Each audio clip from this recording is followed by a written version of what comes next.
Lorsque nous sommes seuls et que nous rencontrons une personne, parfois nous avons tendance à vouloir nous mettre en couple. Mais sommes-nous vraiment prêts à être en couple? Savons-nous vraiment ce que c'est que d'être en couple?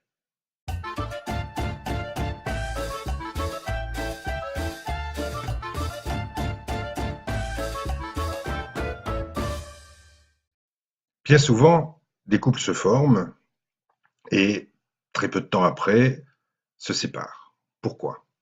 Quelles sont les raisons qui font qu'un couple ne dure pas et qu'est-ce qu'il y a à mettre dans le couple ou ne pas mettre pour que celui-ci fonctionne?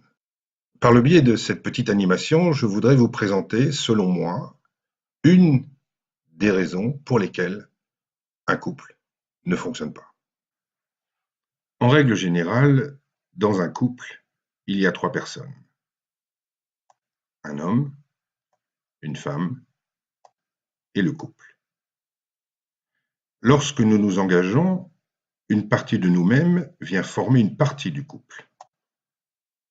L'autre partie, celle qui reste et qui n'est pas forcément compatible avec une harmonie dans le couple, est là pour faire une réserve de choses que nous n'avons pas en commun, mais qui peuvent être apportées pour enrichir le couple.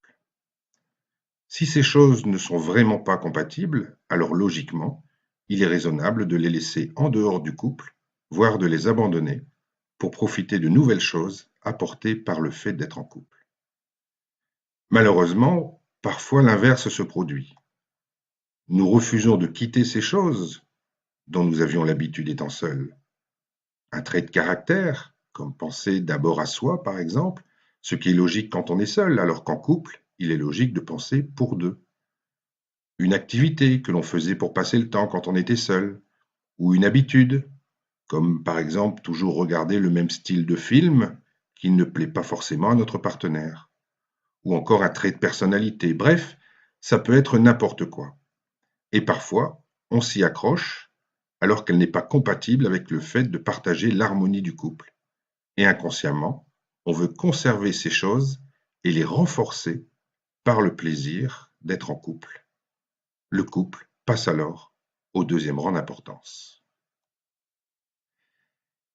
Essayons de venir inclure les bienfaits et les avantages d'être en couple sans pour autant abandonner son ancienne vie de solitaire, que ce soit par des traits de personnalité, de caractère ou d'anciennes habitudes. Le couple est tiraillé d'un côté ou de l'autre et finit par vaciller.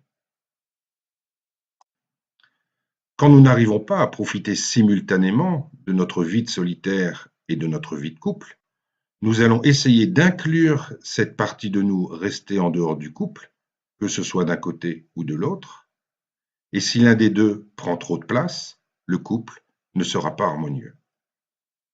Parfois, une des deux personnes accepte la prédominance de l'entièreté de l'autre, mais dans ce cas, cette personne est malheureuse, ou tout du moins pas pleinement heureuse, mais accepte par amour et se concentre sur les bons côtés, en admettant avec philosophie que la vie de couple n'est pas toujours parfaite.